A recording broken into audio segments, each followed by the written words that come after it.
Hello नमस्कार दोस्तों, ईओकाईएस की यूट्यूब प्लेटफॉर्म पर मैं चंद्रिका मोहित आप सभी का स्वागत करता हूं। हम यूपीपीएससी मेंस जीएस पेपर 4 के सिलेबस डिकोडिंग जो भी उसमें टॉपिक हैं उन पर हम चर्चा कर रहे हैं। और इससे पहले हमने इस पेपर की यूनिट 7 प्रॉपर्टी इन गवर्नेंस में जितने भी उसके सब टॉपिक हैं उन पर हमने कंप्लीट चर्चा कर ली है। आज हम इस पेपर की यूनिट 6 जो लोक प्रशासन में सिविल सेवा मूल्य तथा नैतिकता से संबंधित है उस पर चर्चा करेंगे। इसका जो पहला टॉपिक है उसको आज हम पढ़ेंगे, जो लोक प्रशासन में लोक सिविल सेवा मूल्य तथा नीति शास्त्र की स्थिति और उसकी समस्याएं क्या हैं। ठीक है, इसको हम देखेंगे। चैनल पर नए हो तो चैनल को सब्सक्राइब कर नोटिफिकेशन बिल को जरूर प्रेस कर दीजिएगा ताकि आने वाले वीडियो आप तक सबसे पहले पहुंचे।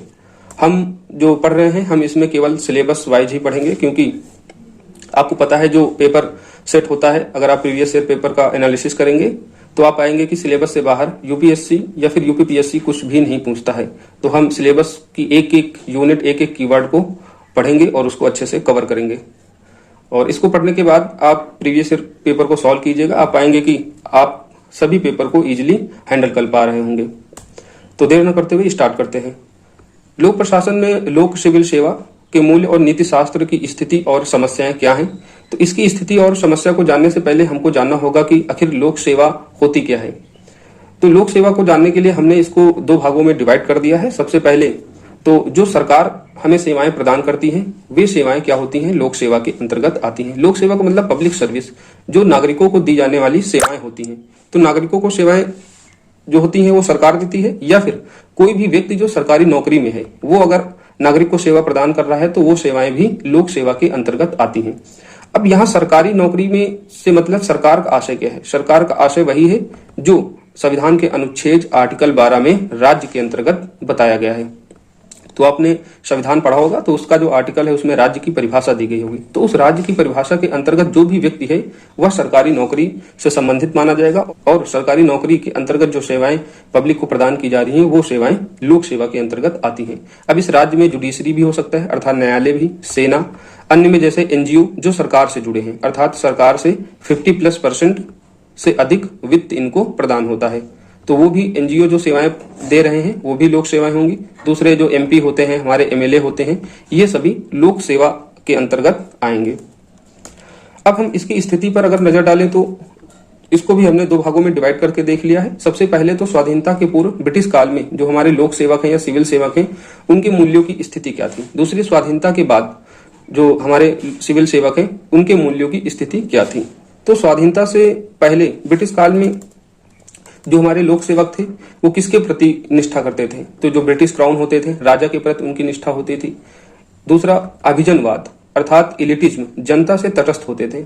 ठीक है, आज भी देखते हो कि जो लोक सेवक होते हैं, कलेक्टर बाबू होते हैं, वो जनता से बहुत ज्यादा क्लोज नहीं होते, लेकिन पहले ब्रिटिश काल में तो जनता से बिल्कुल भी तटस्थ होते थे, अर्थात ना तो जनता उनसे मिल सकती थी ना तो जनता उनसे बात कर सकती थी। दूसरा इनका शहरी चरित्र था, अर्थात जो लोक सेवक हैं वो उनका जो आवास होता था, सारी चीजें कहाँ होती थी, शहरों में ही होती थी, और आज भी यही है। दूसरा अंग्रेजी भाषा, और तीसरा निरंकुशता का तत्व इनमें मौजूद होता था। तो ये तो हो गया स्वाधीनता से पूर्व जो हमारे सिविल सेवक थे उनके मूल्यों की बात की। अब दूसरा स्वाधीनता के बाद। स्वाधीनता के बाद जो भारत की स्थिति क्या होगी, एक कल्याणकारी राज्य के रूप में भारत की स्थिति को दर्शाया गया, अर्थात जो यह पुलिस स्टेट था, ब्रिटिश की जो कार्य प्रणाली थी उसको चेंज करके कल्याणकारी राज्य की अवधारणा अपनाई गई। तो कल्याणकारी राज्य की अवधारणा अपनाने के बाद जो अब सिविल सेवक जो है उनके मूल्यों की स्थिति क्या होगी, वह समाज और जनता, जो वंचित वर्ग है, समाज और जनता के जो वंचित वर्ग हैं उनके प्रति निष्ठा कर रखेंगे। पहले क्या था, राजा के प्रति निष्ठा रखते थे लोग या फिर सिविल सेवक, अब समाज या फिर जनता के प्रति। दूसरा ग्रामीण समाज से अब जुड़ाव, पहले ग्रामीण समाज से तटस्थ होते थे और आज की जो मूल्यों की स्थिति है वह ग्रामीण समाज से जुड़ाव को लेकर है। तीसरा भारतीय भाषाओं से जुड़ाव, और चौथा संवैधानिक मूल्यों के तहत कार्य। पहले निरंकुशतावादी मूल्य होते थे, तत्व होते थे, अब संविधान के मूल्यों के तहत ही जो लोक सेवक या सिविल सेवक हैं अपना कार्य करते हैं। इसमें दूसरा देखेंगे कि कुछ ऐसे मूल्य अभी भी हैं और ब्रिटिश काल के दौरान भी थे जो सिविल सेवक के अंदर तब भी थे और आज भी हैं। जैसे सहिष्णुता का मूल्य। सहिष्णुता का मतलब सभी धर्मों को समान मानना या फिर किसी एक धर्म को लेकर अधिक उसके प्रति निष्ठा न रखना। तो अंग्रेज जो थे, ठीक है, अंग्रेज जो सिविल सेवक थे वो भारतीय किसी धर्म से ज्यादा मतलब नहीं रखते थे, तटस्थ होकर कार्य करते थे। ठीक है, हालांकि वो थोड़ा सा नेगेटिविटी देखने को मिलती थी, लेकिन यह मूल्य पहले भी विद्यमान था सिविल सेवकों में, आज भी। दूसरा अनुशासन।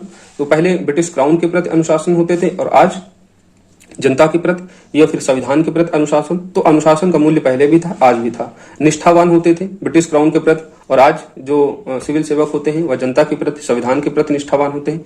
ईमानदारी पहले भी था, ईमानदारी का मूल्य आज भी सिविल सेवकों में विद्यमान है। हालांकि यह किस हद तक है, इस पर भी एक प्रश्न चिन्ह लगाया जा सकता है।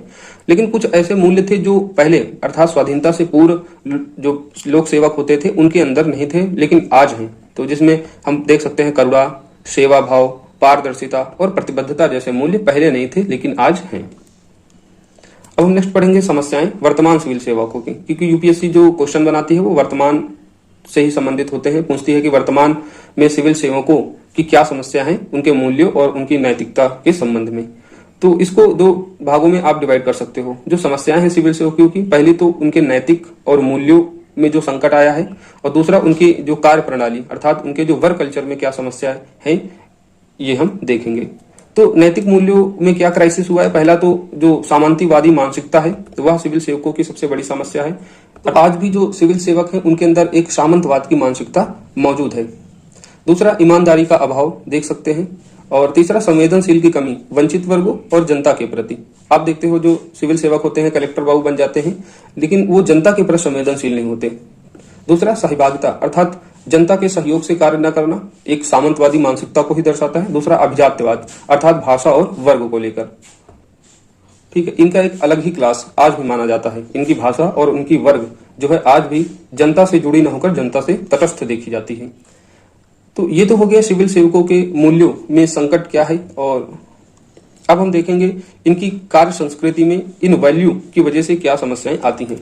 पहली तो इनकी जो समस्या है, जो ओवर प्रोटेक्शन अर्थात अति सुरक्षा सिविल सेवकों को सरकार इतनी अधिक सुरक्षा देती है जिससे इनमें कार्य के प्रति उत्साह कम हो जाता है। भाई अगर आप कोई जॉब कर रहे हैं, अगर आपको अधिक सिक्योरिटी दे दी जाएगी तो आपका जो कार्य होगा उसमें उत्साह कम हो जाएगा। दूसरा परंपरावाद, जिससे क्या होता है, नवाचार नहीं होता है, न तो कोई जिम्मेदारी से बचने का इनमें भाव देखा जाता है। अर्थात जो परंपरावादी अर्थात जो चीजें पहले से चल रही हैं उसी तरीके से आज भी वो काम करना चाहते हैं, क्योंकि वो चाहते हैं अगर उसमें परिवर्तन होगा तो जिम्मेदारी और भी अधिक बढ़ जाएगी, तो उससे यह बचना चाहते हैं। दूसरा नवाचार देखने को नहीं मिलता, ये भी एक समस्या है वर्क कल्चर में। तीसरा लाल फीताशाही अर्थात भ्रष्टाचार को आप देख सकते हो उनकी वर्क कल्चर में। तीसरा कठिन नियम और प्रक्रियाएं, जिससे क्या होता है, जनता इनके नियमों और प्रक्रियाओं को समझ नहीं पाती है। तो इस प्रकार से इनके वर्क कल्चर में भी समस्याएं देखी जा सकती है। तो इस तरह हमने इस छोटे से टॉपिक को अच्छे से पढ़ लिया है और इसके जो भी कॉन्सेप्ट हैं हमने समझ लिए हैं। आप इस वीडियो को पोस्ट करके अच्छे से दोबारा से इसका रिवीजन कर लीजिए और इसी तरीके से आप अपने नोट्स को बनाइएगा। मिलते हैं अगले टॉपिक में, जब तक के लिए जय हिंद, थैंक यू।